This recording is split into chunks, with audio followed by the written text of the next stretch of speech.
for a minute. Yeah, I was like, and then I was like, oh my God, this is really happening. And before I knew it was over, it was sad. This is crazy. This is so nuts. I'm Leticia Ferrer, And I'm Chris Alexander.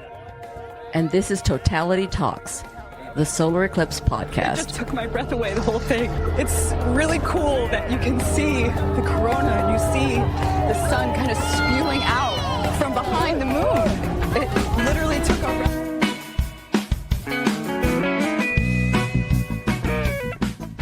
Welcome back to Totality Talks. In this episode, we have Planet Earth's eclipse weather expert, Jay Anderson.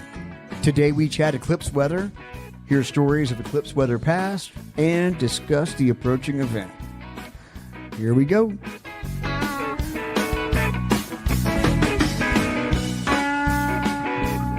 All right, we're hot. All right. Yay. It's working right. Hi, everyone. I'm Leticia Ferrer, and with us today is Jay Anderson, the Eclipsophile, the eclipse weatherman. This is the man that for all the eclipses, he puts out a cloud cover report as to what are your chances to seeing the eclipse. He has these great charts and graphs. It's key to helping me plan my eclipses. I actually did some AI stuff today about future eclipses and everywhere else and locations and everything else. And it referenced Jay's site where I should go see my eclipses for the next 50 years. Until 2065 for me. Yeah. Welcome back. This is your second time that you've been Yes. with us. And you had a great chat in 24. So welcome back, and can't wait to talk about what we have in store for this eclipse coming up in less than a month. So, Well, thank you very much. It's a pleasure to talk to you. So we'll ask go ahead and just do some of the summary stuff of how many eclipses now have you seen? And Oh, when did you start doing the weather for us? And where are you going in Spain? Those are three questions there.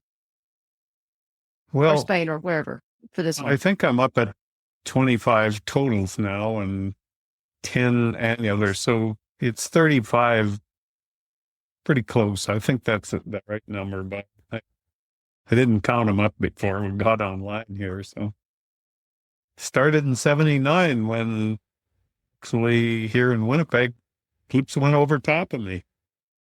And then about, I guess, 4 months ahead of that, I did a little summary up, mostly for my own use on where might be the best place to go watch it. So I just went through all the weather stations in the neighborhood and looked at their cloud cover statistics, and turned out it didn't matter where I go because they were all pretty much the same when you average them over 10 or 15 years. So it was a good eclipse.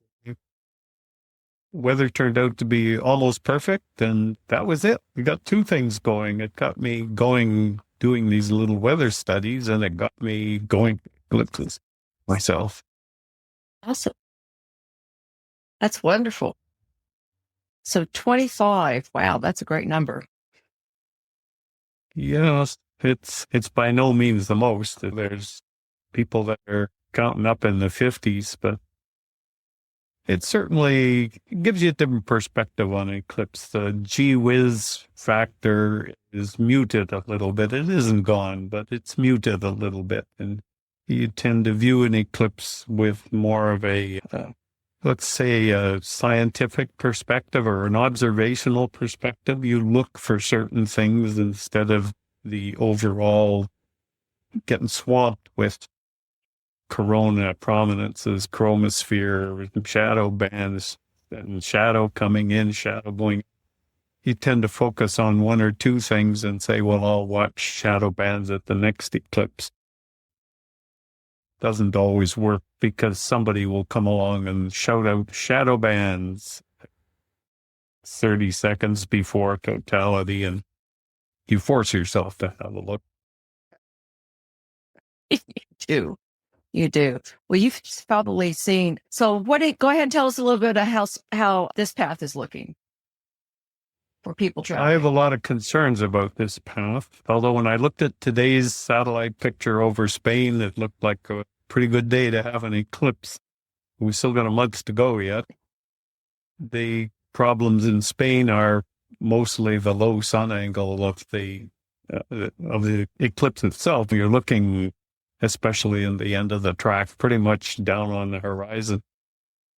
On the other hand, up in Iceland and Greenland, there's a lot more cloud cover to have to contend with. And so finding the spot, particularly in Iceland, is going to probably rely more on luck than on planning. Although, if the Icelandic Weather Service happens to have a particularly good forecast of cloud cover that for the next day, those people that are mobile will probably be able to do something about it. It's not like the United States and Canada where there's a road going everywhere. They're pretty limited, and it'll be the same sort of thing in Australia too when it comes along in a couple of years. So mostly what I'm focusing on right now is watching forest fire smoke in Spain, which is a problem. Today it looks pretty clear. Keeping a sort of an eye out for dust storms because they can come roaming in across the Mediterranean from Africa. And again, that seems to be not a problem right now. And then when I'm looking up at Greenland in particular, where the way the satellites work, they're looking at Greenland from over the equator. So Greenland is wrapped around the top of the Earth, and you get a very long slant angle. It doesn't really show cloud very much. Because I plan to be there myself, I'm looking things over, seeing what I see in the satellite picture, and then waiting until I get a satellite that looks straight down on it and seeing how well I can match up the two satellite images, just preparing for my own change of position if it has to be done. So are you a lecturer down on a cruise or something? Yeah, I'll be giving a talk on a cruise boat and looking after weather things. But cruise boats have an ability to move, but they don't move very far very quickly. So you have to rely on computer models of weather forecasts than you do with looking out the sky and saying, hey, sunny over there, let's go there. If that over there is more than 10 or 15 nautical miles away, it's probably out of reach, or you want to ship. So I'm apprehensive about the whole thing because everybody can have problems. On the other hand, it can be completely clear across all of Spain. Iceland can have one of its spectacular sunny days, and Greenland might work out. It's happened before. I've been places where I was guaranteed to have sunny skies, and it wasn't. Yeah. Particularly remembering a Leonid meteor shower I went to Australia to see because it was the sunniest place in the whole world to watch the shower, and I missed the first 20, 40 minutes of darkness, and I lost about 40 minutes of viewing in it. But it worked out in the end. Okay. 40 minutes is not bad. 40 minutes of the shower going all night. Of a shower, yeah. 40 minutes of an eclipse is no eclipse. You're done. Yeah, it's no eclipse. Or only during the partial phases, it's cloudy and then it clears up. That's okay too.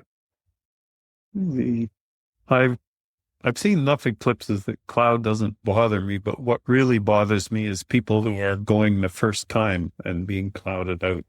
It gets me a little bit right here that I wasn't able to find them a place to watch this thing. And all you can say is, well, there's another one coming. Yep. Well, 24. So what's your... we had in Texas, it was supposed to be, pretty darn good chances and for clear. And then in Maine, where it was supposed to be socked in, they had that front go through and had crystal clear blue skies for the eclipse. Yeah. The Texas situation was reasonably easy to see coming. Yeah. So people who paid attention to the weather could could find a way out of it. But that's not always the case if you have 100 people in a tour group, and Yeah. things like buses were in short supply in Texas because of the number of people and things like that. So what's your record then on totality versus cloud? Oh, I hate to talk about that because I'm going to jinx myself, aren't I? I had a look actually because I've done some statistics by looking through the Eclipse Chasers log to see what percentage or frequency of eclipses are clouded out by looking at a bunch of other people's experiences. I came up with 1 out of 8. You typically, when you average it across all the eclipse chasers, you miss 1 out of 8. Something like, and I'm just running off the top of my head here, but something like 15, the last 15 have all been successful. So I'm due to crap out if you work on laws of averages. Got to work a little harder on this eclipse. Next year's eclipse for almost everybody is a piece of cake as far as clouds concerned. But this year is the challenging one for all of us, I think. And just hope Mother Nature is going to be kind to us all. So Yes, when I we hope say- so too. Yeah. So when you say piece of cake, I mean, we do have the, 99% or something crazy it's clear, but that 1%, it's not rainstorm. It's the sandstorm. I mean, was that? Yeah, when you look at the satellite pictures, there's almost always some place that's got sand in the air, but it actually takes quite a bit of sand to really block the sun out. In some respects, if it's fairly light dust storm or just dust that's settling from a previous one, I think your cameras are probably going to have more of a problem than you are watching the eclipse. So it depends on where you are. The main sort of dust source for most of these sandstorms tends to lie over south of Algeria, south of Morocco, in that area, western part of Africa, where there are huge basins of sand in the Sahara that are so willing to blow around. And those are the ones that's in the right kind of winds and send plumes of dust all the way across into the Caribbean and into the southern United States. When you get over into Egypt and Libya, the dust storms are still there. They tend to come from the Saudi side, which is a less frequent occurrence for them. The deserts in Egypt and Libya and that part are fairly stony, so they don't have all this great big piles of deep sand and dust to blow around. You mentioned forest fires, though, in Spain. I didn't realize there were any right now. Yeah, they're having on again, off again problems. When I looked at the satellite picture this morning, there wasn't any obvious plumes of smoke that I could see. But of course, it's been in the news recently for Spain and Portugal having some forest fires. They may have a little bit less this year because it's been wetter than it has been in the past, although it's still very dry. But last year and the year before, they traveled into Barcelona from Madrid, and we were actually passing flames on the side of the railway track. And when you look at that, and I get a lot of forest fires where I live right here. There's blowing in from 1,000 kilometers away or so, but the sun disappears when it's still 10 degrees above the horizon sometimes. So it can really get to you. And certainly in past years, there have been times when you looked at those satellite pictures, the whole Spain would be covered in a blanket of smoke. And when you think about, looking at the sun straight up is pretty easy to do, even in smoke. Looking at a sun that's almost on the horizon, through all of this immense amount of smoke, things disappear before they touch the horizon. So forest fires are a man-made thing. Once they start, they have to be brought under control. So if they're there, you could have a problem with them. Weather, on the other hand, is one of those almost semi-random things that can happen to you that Well, that's why I do these weather studies, give you at least a little bit of a step up on the law of averages. Yeah, because 2017, we had the fires in Oregon, and I was in Oregon. And we got up that morning, and I was with a couple other eclipse chasers, and one of them was just ready to bolt. He was like looking at the man up and trying to see where else can I go. He was going to leave. I had to set up in this little camp in a KOA campground. I had to set up a KOA campground, and he was just ready to bolt. And then finally, the high level smoke started disappearing, and it was on time for the eclipse. Before the eclipse, but he was ready to bolt because they were in the morning. That smoke was very a heavy pall over the whole area. Mm-hmm. Yeah, the smoke was still there, just dispersed through a great big depth of the atmosphere, so it tended not to be as noticeable. Makes for a lovely pink sun, so yeah, maybe if somebody gets us enough smoke, they'll have a pink eclipse. I wouldn't wish it on anybody, but I'm fairly used to having a pink sun around here in the summer months. So have there been an evolution of the way that you approach modeling over the years as to as the technology has improved over time? Like, how would you describe that? The technology's been approved, but the models are still a long way from being totally reliable. The biggest test of a model is storm chasing, and I do a little bit of storm chasing. And you're trying to cement down a position of a particular thunderstorm. You want to be there before it happens. And it's the same sort of challenge that's going to happen in Maine. They grow so tall, they have an influence hundreds of kilometers downstream. So if you happen to have one growing even 100 kilometers or 200 kilometers away, it might be high enough to affect your view of the sun. Yeah. So in some respects, what I do on the prairies here is sort of what I would be doing if I were going to be in Spain, is trying to predict thunderstorms the way a storm chaser would. Now you can go and get a computer model that'll say, here's where the storms are. And they're good for, this is an area that's going to have thunderstorms, but it's not good for, this is where the storm is going to be. So you can't really avoid them until you see them. When it gets into sort of big scale weather systems, which is the kind of stuff that I'll be dealing with in Iceland and Greenland, the models are better. Big things are better to forecast than small things. But next year, where I'm going to be in Morocco, the challenge is fog, and models are really bad at forecasting fog. One of the biggest problems with using models is deciding which one of the models you want to use. And you look for common elements in maybe 2 or 3 models.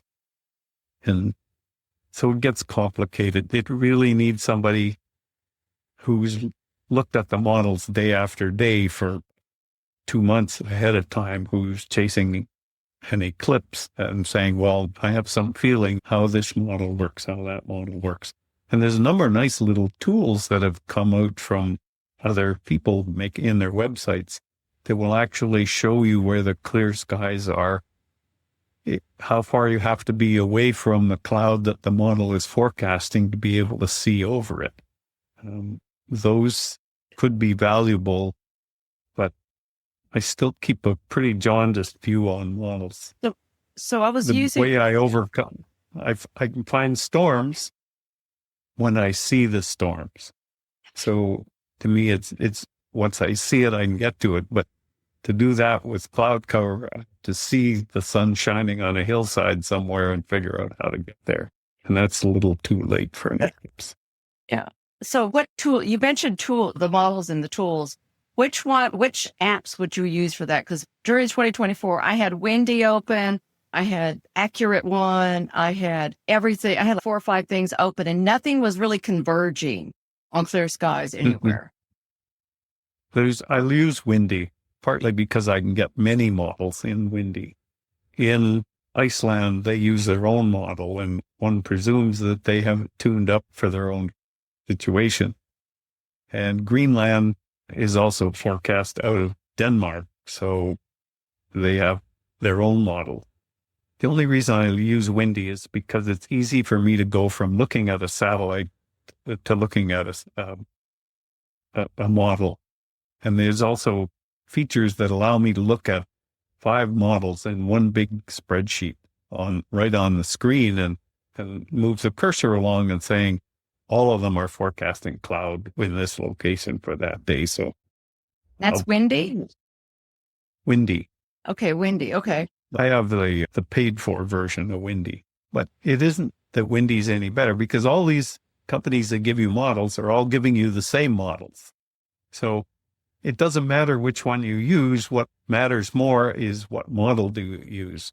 And in that, you go to as you get closer to the event, you go to the fine resolution models, and they're all marked on them, whether they have a 25 kilometer resolution or a 3 kilometer resolution. In particular with thunderstorms, you want to go down to the small resolution, the fine details that come out, not because you need that so much, but they tend to be able to capture weather systems more accurately when they calculate on smaller little grid points. Okay. And so windy, I can just click buttons and pull up these different models and look at them one after the other. But I know of a couple other programs that work as well too. I like to look at the European model, the ECMWF, first, because it's well known throughout the community that for long-range forecasting, it's way ahead of all the others. But I always compare it to the US GFS model as well. They're both fairly coarse resolution models, but they go a long way into the future. So you can go 15 days out, although you'd be not advised to believe it completely. So I just tailor the model as I'm getting closer and closer to the event. If you're 7 days out, there's going to be a mix. You're going to get, some of them say cloudy, some of them say sunny, and some will be in the middle, and you won't have any idea which ones. You just have to wait until they start to come together a little bit. I'm forecasting for some people for the weekend here for an event, and the models only came together yesterday.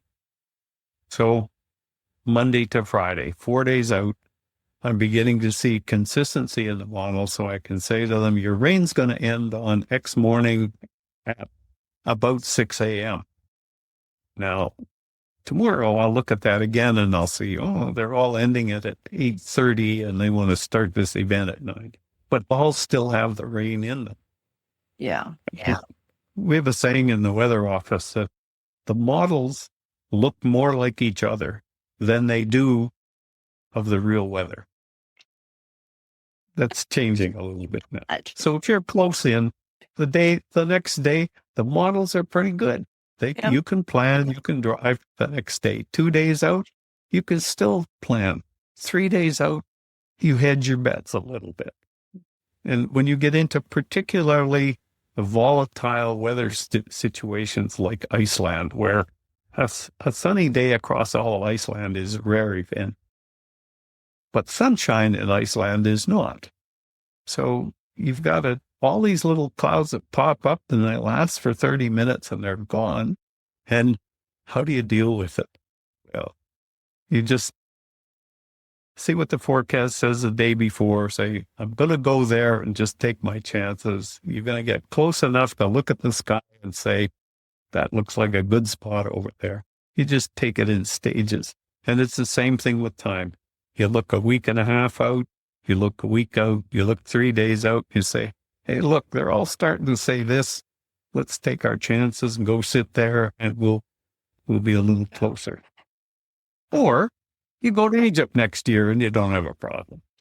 Well, we're doing that anyway. I've just got people coming with me to Spain, and I've picked out 3 sites, and I have us along a road that I can move. So hopefully I can get clear skies somewhere along the way. And providing there isn't 13,000 other people driving down that road That's too. true. Well, it's actually a farm to market and a freeway. It's a farm to market and a freeway. So hopefully one of the two is not going to be backed out. Spain's a big place. There's a lot of room I for know. everybody. Yeah. But it's 2 years ago, I was storm chasing and I was on a side road trying to get on the main road. And I had a 25-minute wait until the line of other storm chasers opened up enough that I could pull onto that highway. So just multiply storm chasing by eclipse chasing, which is much more focused than it could be a problem moving around. But if you're not on, I don't know whether being on next to the main highway where things flow smoothly or being on a little side road with nobody else, I don't know what worked best. I think just make sure there's no big hills, especially forested hills, between you and the eclipse too closely. Yeah, that. We were We just talking. had the Besselian Right. Elements fellows yesterday, and they had the maps of, don't get behind this spot, or you will not see the eclipse. Yeah. You'll be behind a mountain. Yeah, I was working with them a little bit on their project. I'm kind of at the stage now where I'm thinking about sort of withdrawing from eclipse chasing. But it's also an appropriate time because AI systems are coming in and other people are coming in that are taking over the stuff I've been doing. I'm almost up to 50 years of this now. So it stands to reason that technology and knowledge and things like AI are going to come along and do everything that I'm doing and probably a lot better. So I'm willing to pass the baton to whoever wants to take it up. I've certainly got eclipse studies done out till 28 and I'm working on 30 now. We'll see when we get there whether it's still necessary that I do this. I rely on the model not being particularly accurate to still need the touch of a human being in it but I may be fooling myself on that one. No, I don't think so. But I'm glad to hear that you were working with those guys to set up the site, because I did notice they have all the cloud maps. They've got the satellite view. They've got a whole ton of information on their site around Spain, because that's where they're going to be. And I thought that was, I'm glad to hear that you've been working with them so that that knowledge has transferred over to the next generation. Well, I'm pushing them to do what they're doing. They're way better at programming than I am. They're the kind of guys who seem to like to get their fingers deep into this stuff. So more power to them. They are nerds. They get so deep into it. It's so fascinating. They go to the edge, right? Mm-hmm. They don't go to center Yes. line. They go to the edge to take a look at Let me these tell you, eclipses.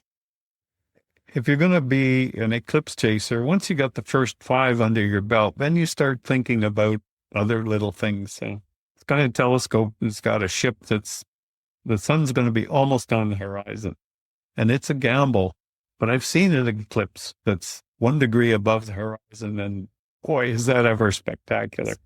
And an annular eclipse, watching an eclipse rise above the horizon as an annular eclipse is another spectacular thing. So after a while, you kind of have to get your jollies by extending the adventure that you have for this eclipse. They almost friend had of me mine- convinced for the next hybrid to get right there where it turns in from annularity to totality. We have a new adventure unlocked. We have a new adventure on the horizon. Where the hybrid, just where it turns in from annularity to totality. You have another complication with that one because there's a lot of debate on just where exactly that point is.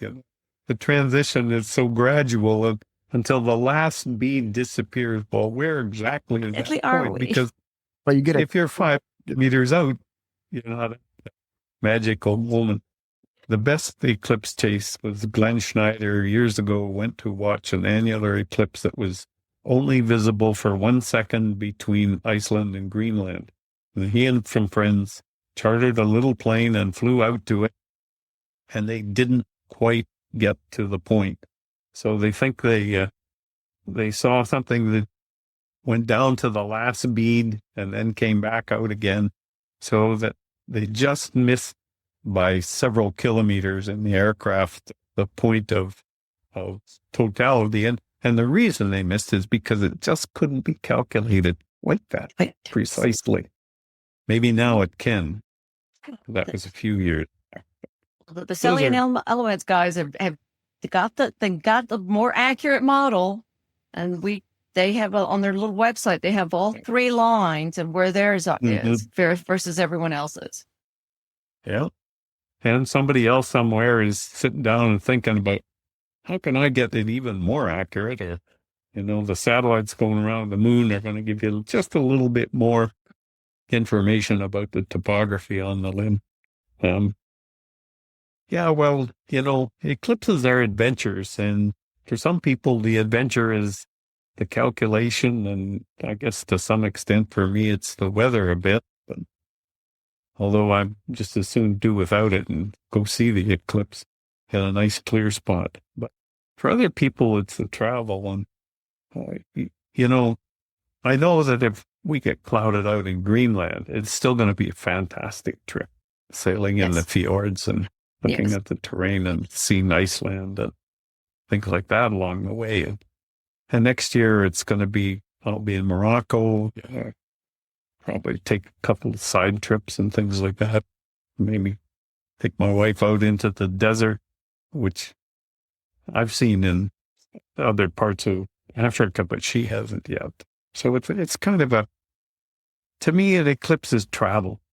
Yes. Once you've seen, it isn't one, I don't know how many. Once you've seen a number of them, you start to say, well, it may not be the greatest weather there. I haven't been there before, so I'm going to go. In Morocco, I've got 10 or 15% chance of being clouded out. I could go 1,000 kilometers down the track and have guaranteed sunny skies and get into Tunisia, for instance. But I want to see Morocco. Yep. There's these, I think we were talking to Nick, I believe, Nick James, but for people going on a cruise to Greenland, I hear there are certain types of weather scenarios where the wind can come in over the fjords and blow out the clouds. I'm kind of curious if you can tell us a little bit about that scenario. Yeah, I'm sort of relying on that. It's just like a chinook in Western United States and Canada. It's as air comes down off of a mountain and drops down, it warms up. And when it warms up, its humidity declines. So basically flushes out cloud. Cloud evaporates.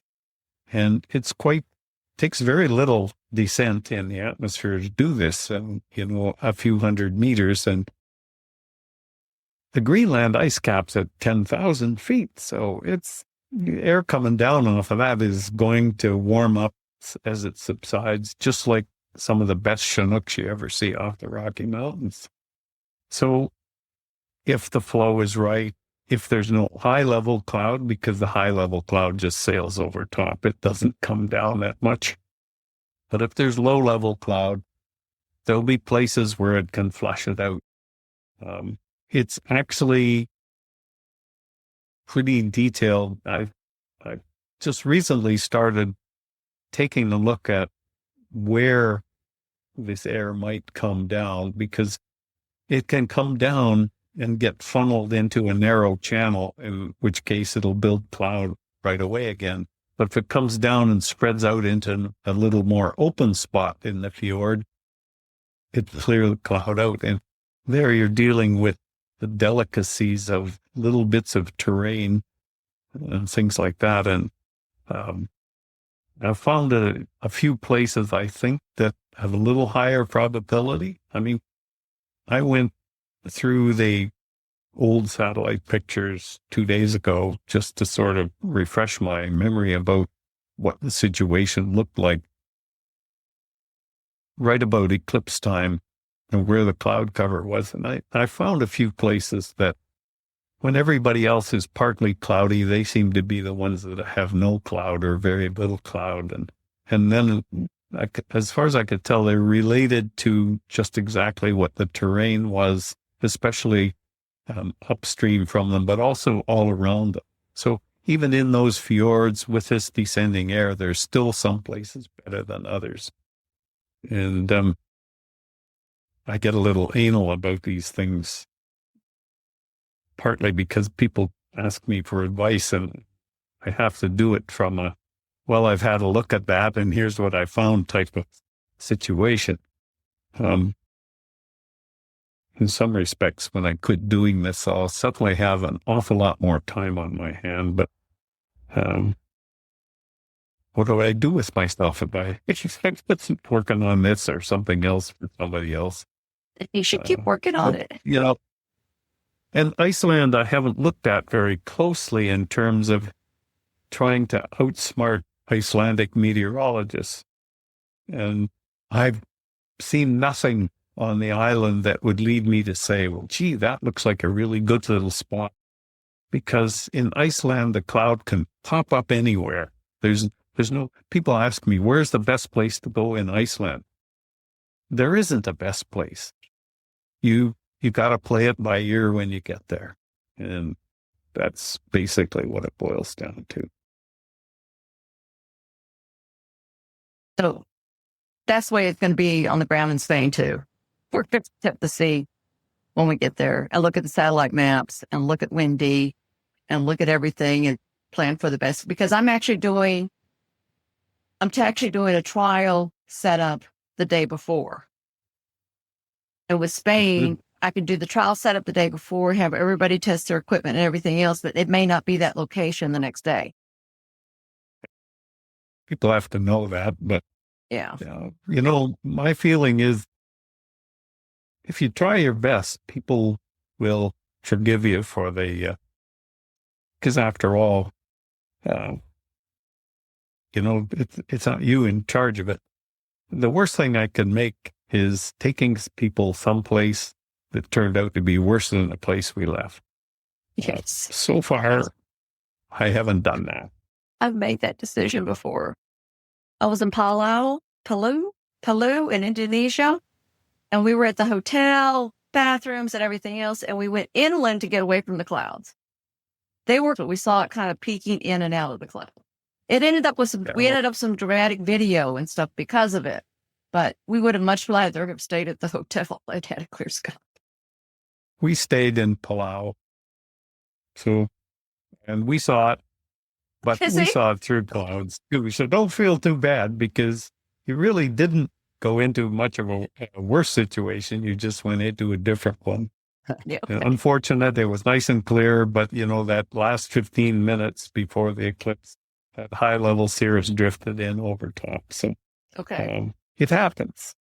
It does. But you try your best, and if people see that you're doing that, they'll forgive you. In the end, it isn't your fault.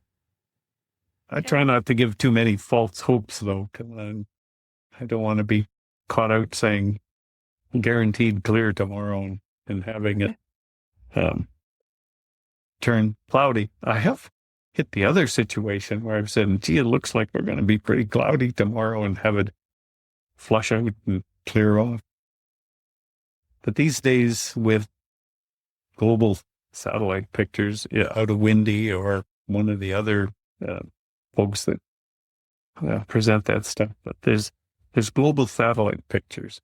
And most of the times where I've been caught out is where I had no satellite imagery. These days, that usually means there's no internet connection where you are. Even that's getting pretty rare where I can't find an internet connection. Yeah, that's getting pretty rare now. There's the worst one we had for weather was 2005, and we were in the middle of the Pacific Ocean. And one of our other eclipse chasers literally had a satellite phone. I have no idea how much it cost him. Just doing line by line by line on the satellite picture. It was like watching 25 baud internet drawing a satellite picture. It was painful to watch, but everybody was like there. The biggest problem with those is knowing where you are on that satellite picture over the ocean. True. It's true. Windy, at least, will put you where you are if it gets enough of a signal. So you have no idea how much that makes forecasting over the ocean easy. You're in something that's always changing its position. So knowing where you are moment by moment is incredibly valuable. Even in offshore Africa a couple of years back, we're looking at satellite pictures and we see cloud ahead of us, and just being able to say, well, that dot is where I am and there's the cloud and we're moving at this speed and so on and so forth. We could give advice on how to avoid it. Did you avoid it?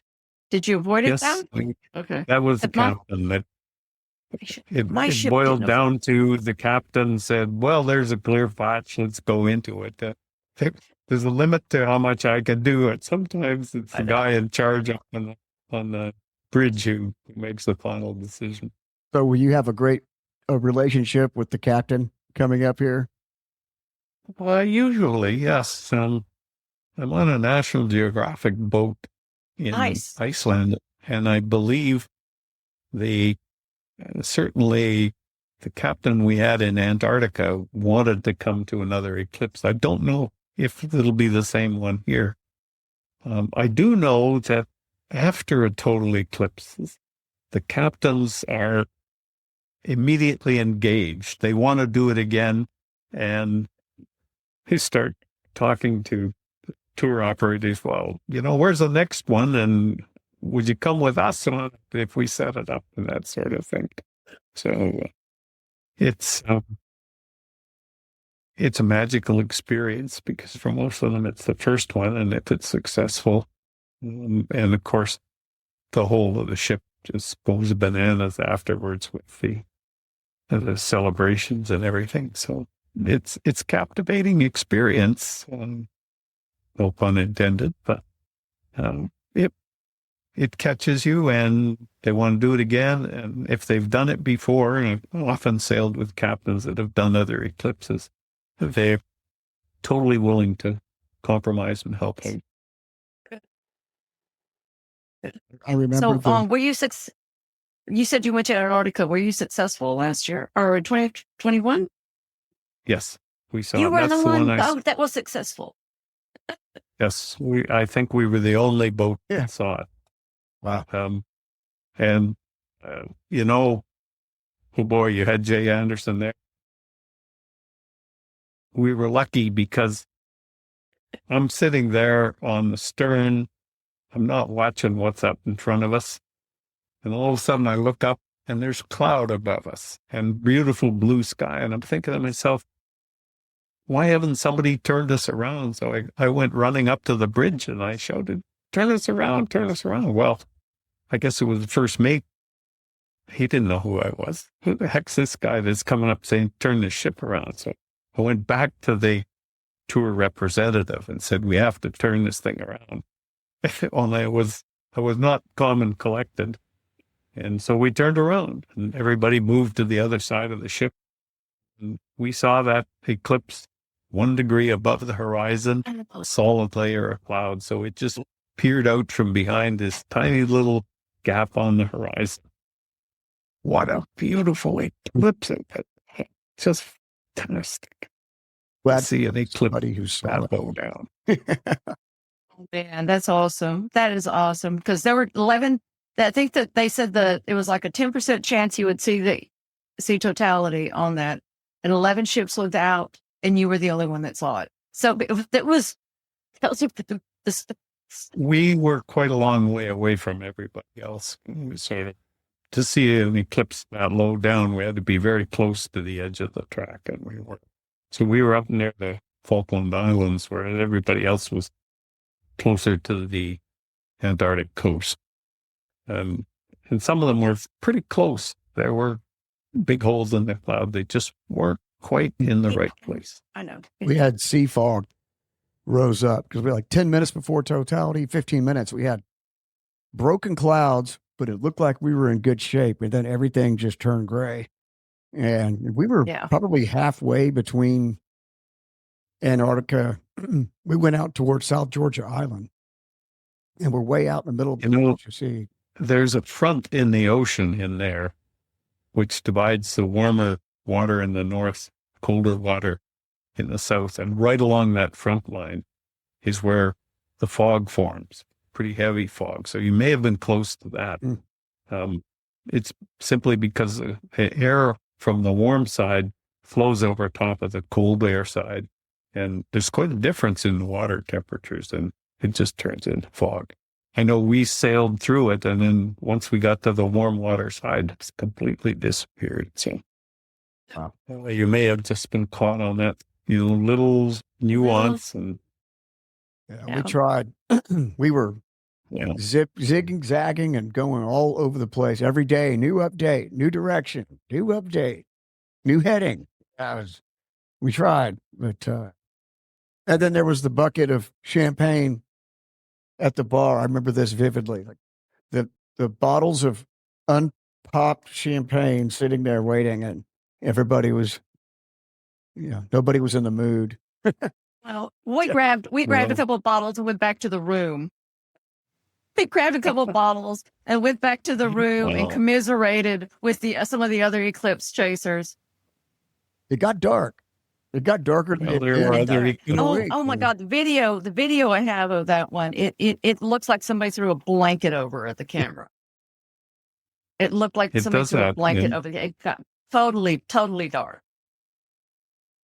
Time-lapse videos of the shadow coming in are really quite interesting. And the funny thing is you look for the shadow coming toward you when you're underneath the eclipse track, and you don't really see it. It's really just a wall of darkness that comes over you. There's no sharp edge or anything like that. But if you take a wide-angle video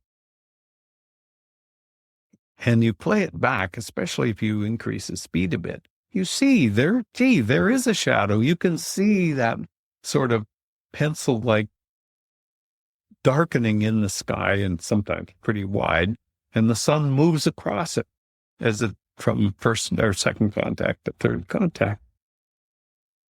And I have videos of that happening. And in the middle of the video, I say, "Where's the shadow?" Because I couldn't see it by eye.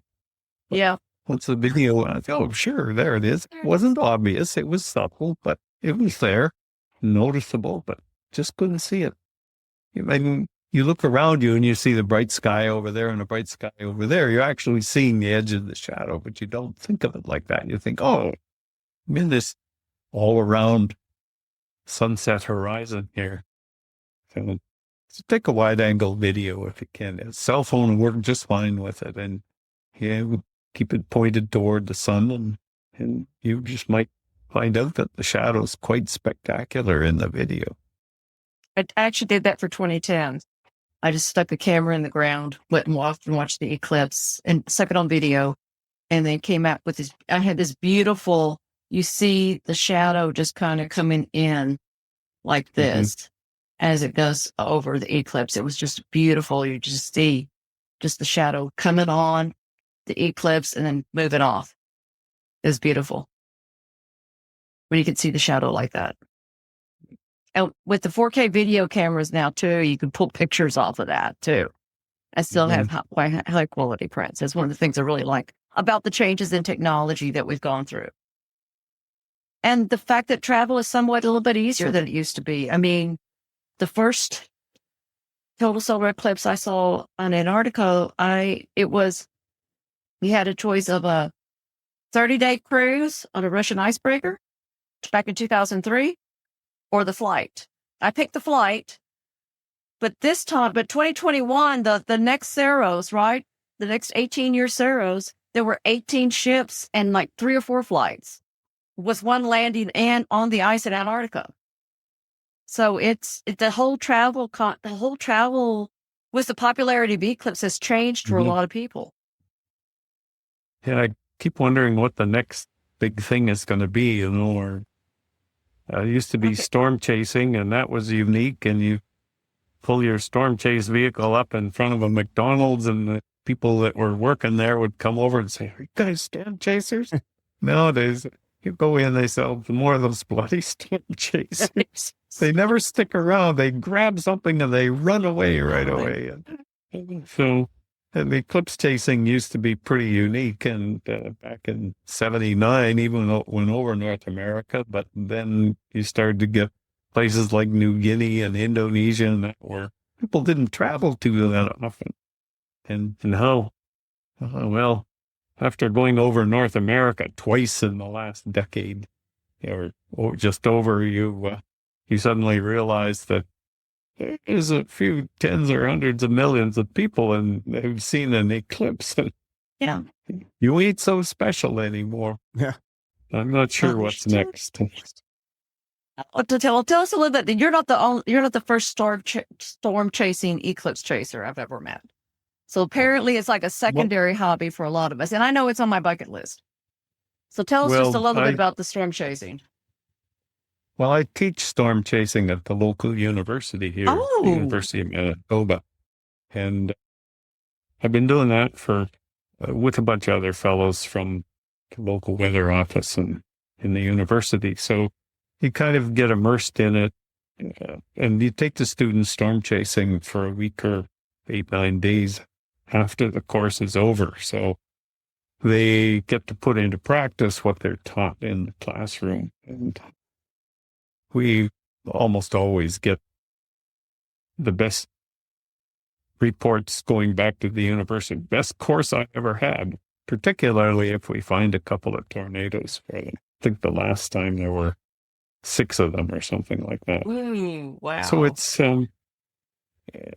but storm chasing is a battle with Mother Nature where you start out in the morning by gathering all that information you can. A lot of it is model information, but we try to work with real information for as long as we can. And once you sort of analyze these models, which you would have done by 10 or 11 o'clock in the morning, most tornadoes, thunderstorms will start up at 4 in the afternoon. So in my case, it usually means I have 4 to 5 hours to grab my passport and get over the border into North or South Dakota.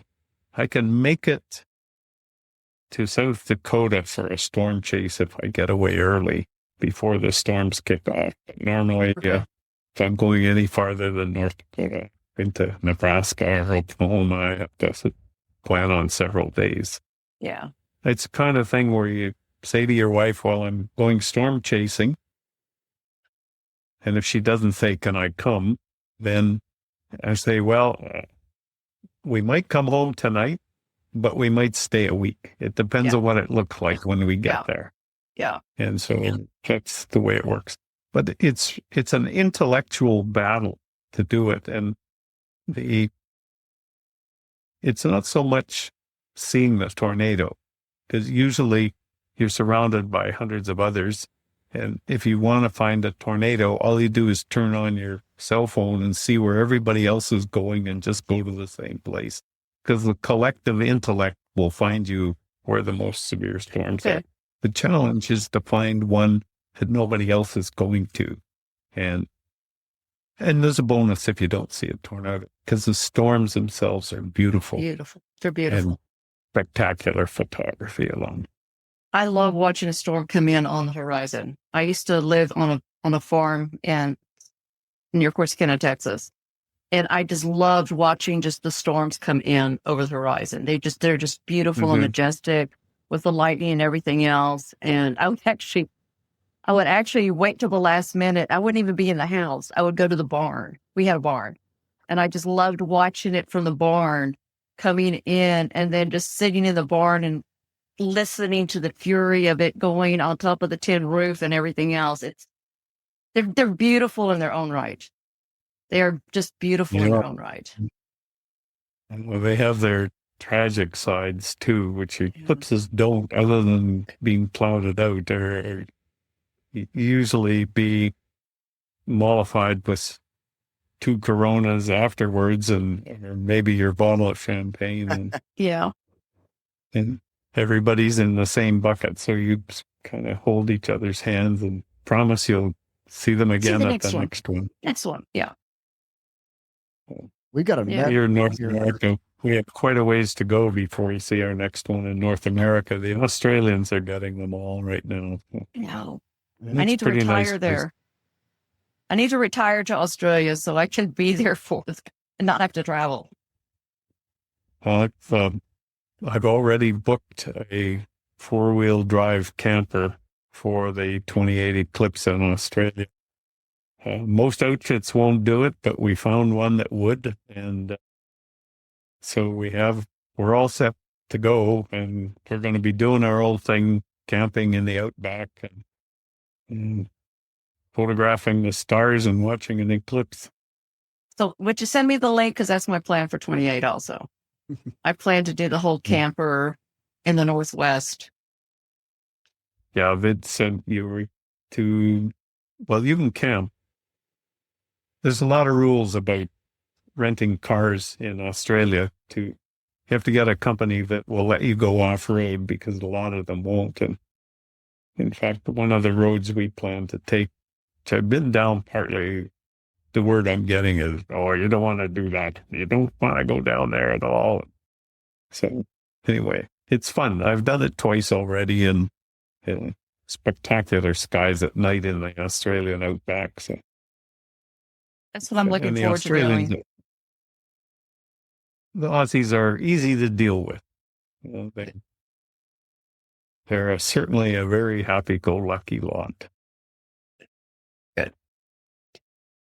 That's got what a I planned on doing. If you're going to do 4-wheel drive stuff, you probably pick a vehicle up in Darwin or the bigger cities. Alice usually has some places that'll have a vehicle or two. Most of them just won't make a reservation this far out, but I have the advantage of having friends in Adelaide who can approach the dealers for me, and they're coming along. So there's more than one vehicle involved in this. What's surprising to me is they quoted the price, because I would normally expect that, yeah, you have a reservation, we'll let you know what the price is later. So we'll see how that works. But Australia has a disadvantage of being wide open with beautiful weather and no place to stay. Yes. But the Australians are also very quick to realize a market when the market is available. And so you will find that there'll be many places starting to advertise that they're going to have a encampment, and they'll have all the necessary facilities brought in and things like that. Even bringing water into some parts of Australia is kind of a big endeavor. So it takes a lot of planning to do it. They've got several coming, and they've done it before, so they know what it entails. Chris, you were going to say something? Ask something. Oh, just that we have a mess going on down here in Texas right now with this. Yeah, I heard about that. Expecting 20 inches. We are lucky. Had a tornado outside of San Antonio this morning. Too much water or too much heat, it seems to be the rule these days. In a way, I'm not too unhappy being at 50 degrees north, because we've had our hot days, but we've also had some good rains, in fact, flooding rains in a few places. So nobody's too dried out, and I guess it's mostly the flood peaks are passing right now. So some of the bigger cities have escaped. I live in a city that back in 1950 dug a ditch around the city to divert river water. So we don't flood anymore. It just goes around us and about 100 kilometers and dumps it into the lake. So $1 billion well spent. What's your favorite eclipse weather miracle. Do you have one where it was like something completely unexpected? Pure blind luck in China back in 2009. yeah, that sounds about right. We were in a spot and the weather's forecast didn't look good, so I moved us out of it. And day before the eclipse, I jumped in a car with a couple of guides and we went driving 200 kilometers away from where we were going to go and found a truck stop. You know, truck stop in North America has got a store with fast food in it and a bunch of other sort of trucker type things for sale. But in China, a truck stop can be pretty darn big. So it had a restaurant in it and things like that. And we had 9 busloads of people. So I said, okay, this is a bit chancy, but we'll go to it. So the next day we abandoned our and we drove down to this place and we pulled in. And in due course, a couple other busloads, I think of Norwegians, came by and they pulled in with us. And then the police arrived and they said, well, you got to get out of here. You can't stop here. We don't want all the, I don't know why. They're being police. But we also had a television reporter from the Shanghai News Channel. And she started to interview the police officer in charge. And all of a sudden, everything was just fine. But we didn't go far enough. It went overcast and then it started to rain and everybody put tarps over top of their telescopes and raincoats and they all rushed into the restaurant and sort of took shelter. And darn if it wasn't 5 minutes before totality, it broke open. And we saw totality. It was a long one. It was a 5.5 minute one. In the middle of it, it clouded over again and then it cleared again. And it was through cloud and it was fuzzy, but we saw it. And then it started to rain again and it rained buckets all the way back to where we So that was the hand of God, as Maradona would say, that came out and parted the clouds for us. And we just got Maradona. lucky. Well, there you go. Take them along with you to Spain. It just might work for you. Uh-huh. Anyway. Well, that's great. This has been great. Yeah. Yeah. That's a great story. I think we can end there. Yeah. Well, good luck to both of you.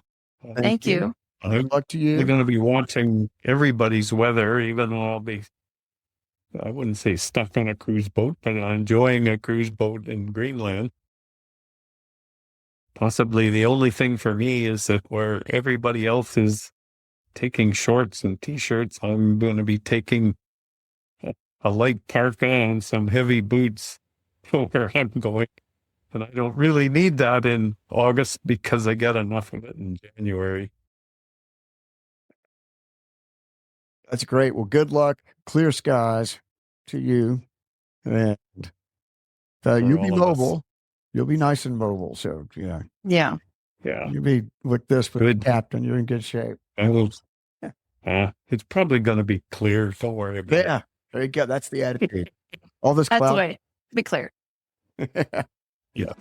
To be clear across the whole path. There we go. Clear Yeah. across the whole path.